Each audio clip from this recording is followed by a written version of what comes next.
All right, hello everybody.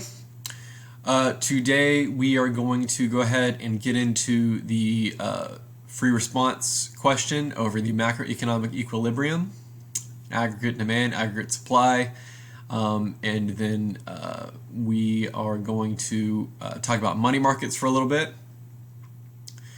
And then after that, I would like you to watch I linked a video to another person explaining the loanable funds market. I'm a little short on time. I'm in the process of moving right now, so that's kind of made things a little crazy. So watch the loanable funds market video. I've linked with this before you watch this, so you kind of know what's going on in the loanable funds market question.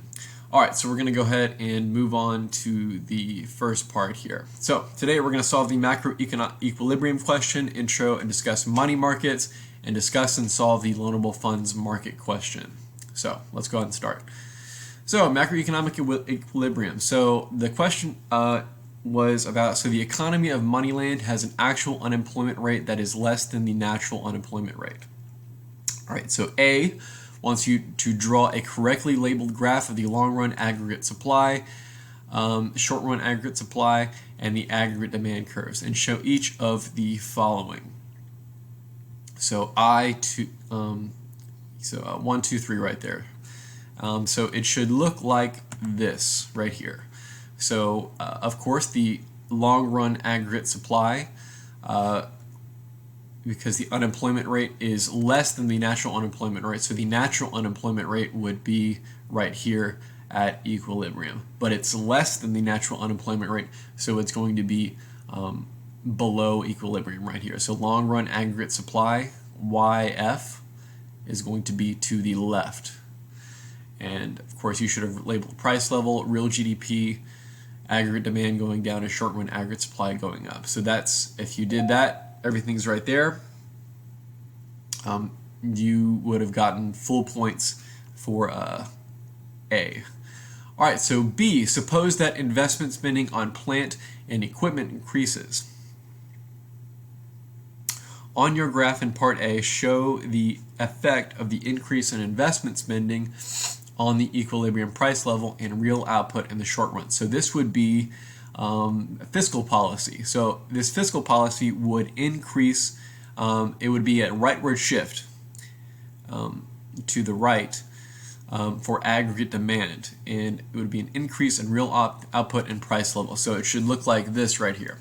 So it's an increase to the right, and you would have a new aggregate demand curve, an AD2. This would increase aggregate supply as well. But of course, long-run aggregate supply will still be low. So it'll still be less than natural unemployment. Okay, so that should be your graph for answer question B.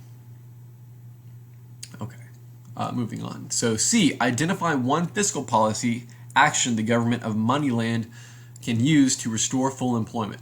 So the fiscal policy we just saw that caused aggregate demand to shift to the right was them increasing government spending. So let's go back here. So it increased it to the right, but we want to bring it back to equilibrium, and we want it to fall in line back with the, we want the aggregate demand to be back in line with long-run aggregate supply. So what would we do to decrease that? So if increase in government spending caused aggregate demand to shift to the right, what would cause it to decrease to the left? If you thought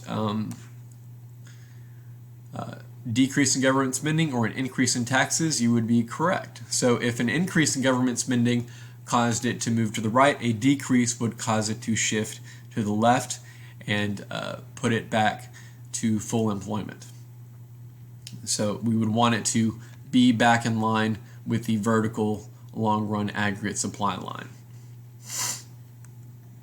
All right, so D, moving on. So assume instead that the government of Moneyland decides not to take any policy action. Will short-run aggregate supply increase, decrease, or stay the same in the long run? Explain.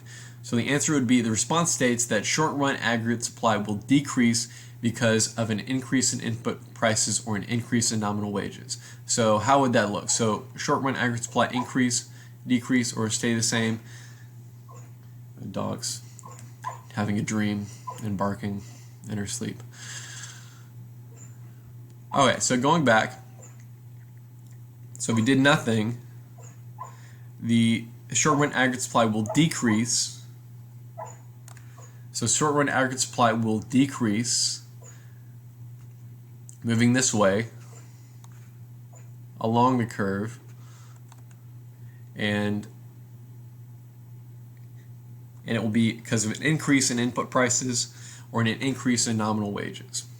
So if you guessed either one of those, you would be correct. So that is the macroeconomic equilibrium question. Okay. So now moving on to money markets.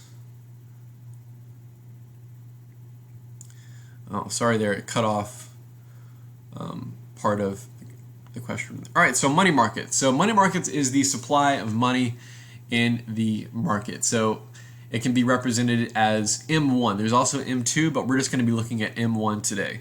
So M1 is money, is the narrowest definition of money, which includes cash, traveler's checks, and checkable bank deposits. So money that you can take out, money that you have in the bank that you're not borrowing, that is yours, that you've earned, that you can physically take out of the bank. So it's money is a medium. It's a medium of exchange. It's a way of It's a way of exchanging things that isn't bartering, because bartering can only be so effective. So money acts as a medium in which we put a price on certain things and it has a value. Whereas bartering, that becomes a little difficult sometimes. So liquidity. Liquidity is the ease in which an asset can be converted into cash without much loss of value. So when you go to an ATM or you go straight to the bank and take money out, or you use your debit card, that is high liquidity. It is very liquid. It is instantly cash. It's when you purchase something and exchange that product, like a video game or some makeup or something like that. It's that cash is instantly converted, so to speak, into that product. It's an asset. You then have to sell it or something to then convert it back into money, M1 money. So when you purchase something, the liquidity of that money goes down. So that's why we say money does not equal wealth. So when you say somebody, oh, they have a car, they have a huge house, like they're so wealthy. Like, no, they're not wealthy. Wealthy means you have a lot of money. No. So wealthy kind of looks like you have a lot of money. I'm sorry. So, have a nice car, nice house, nice things. That's wealth. That's not a lot of money. So having all those things, those assets, those can be converted into money eventually, but it takes time. So they have a low liquidity.